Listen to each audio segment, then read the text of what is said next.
Funday food. Bonjour, Funday food amigos. Hey, you want to hear an amazing joke? You do? Okay.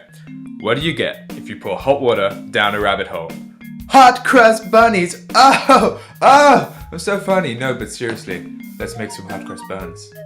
You will need the zest of a lime, a lemon, and an orange, an egg, 7 grams of easy baked yeast, 1 teaspoon of salt, 75 grams of caster sugar, 500 grams of strong white bread flour, 320 milliliters of full fat milk, 130 grams of raisins, 50 grams of butter, 75 grams of plain flour, apricot jam in a pastry brush for the glaze, and for those of us in a particularly cinnamony mood, 2 teaspoons of ground cinnamon.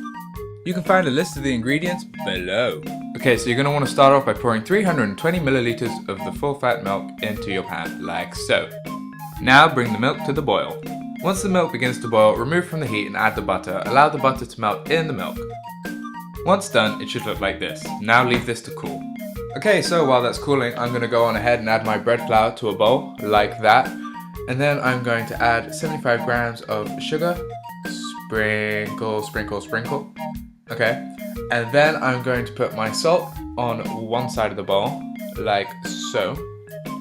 And then I'm going to put my yeast on the other side of the bowl, because the salt will kill the yeast and stop the bread from rising, so it's imperative that they're on 2 separate sides of the bowl, which you can see here.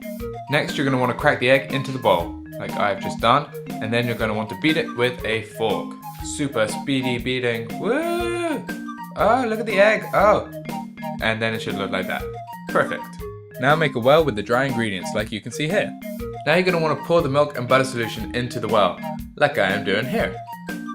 Oh, so much skill. Okay. Now that you've done that, you're going to want to add the egg as well, like this, and then you're going to want to give it a good mix. You want to make sure at this stage that all the ingredients are well combined, like this. I'm using a wooden spoon, by the way, to do the mixing, and it should look something like that. Now we need to knead the dough, so I'm going to spread some sunflower oil on my work surface to stop the dough from sticking while I'm kneading it, like that, and then place the dough on the work surface like so. As you can see, I'm not having much fun kneading this dough because it's far too wet, and so what I'm going to do is I'm going to add some more strong white bread flour to it, which should make the dough a bit drier and easier to knead, and in fact it has, which is perfect. And then I'm going to knead this dough for about 10 minutes or so, until it's ready for its first proof. I finished kneading and formed the dough into a ball, so it's now ready for its first proof.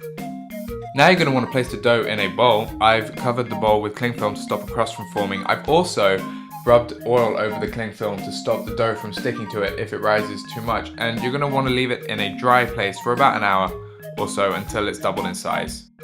1 hour later. So as you can see, my dough has doubled in size, so now it's time to add the raisins, which I am doing now, like that, and then you're also going to want to add in the zest, like so. Now you can knead the raisins and the zest into the dough, like you can see me doing here. Once you've done this, it should look something like that. Then, once again, cover with cling film and leave to prove for another hour. Another hour passes. Now that the dough has risen once again, sprinkle bread flour on your work surface and divide into 15 even ball-shaped pieces, like I've done here.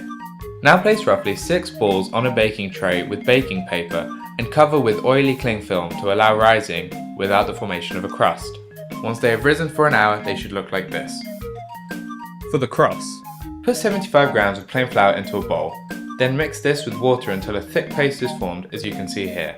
Next, put this mixture into a bag and cut a hole at the end, and then use this to pipe across the hot cross buns to give it that unique cross. Put these in the oven for 20 minutes at 220 degrees Celsius. Once the bun comes out of the oven, it should look a little like this. Leave the buns to cool. For the glaze, you will need a pastry brush and apricot jam. Apply apricot jam to the outside of the bun with the pastry brush, as you can see me doing here. Once this is done, it should look something like this. So, what are you waiting for? Have a go at making these yourselves. Happy Easter, and please remember to comment, like, and subscribe.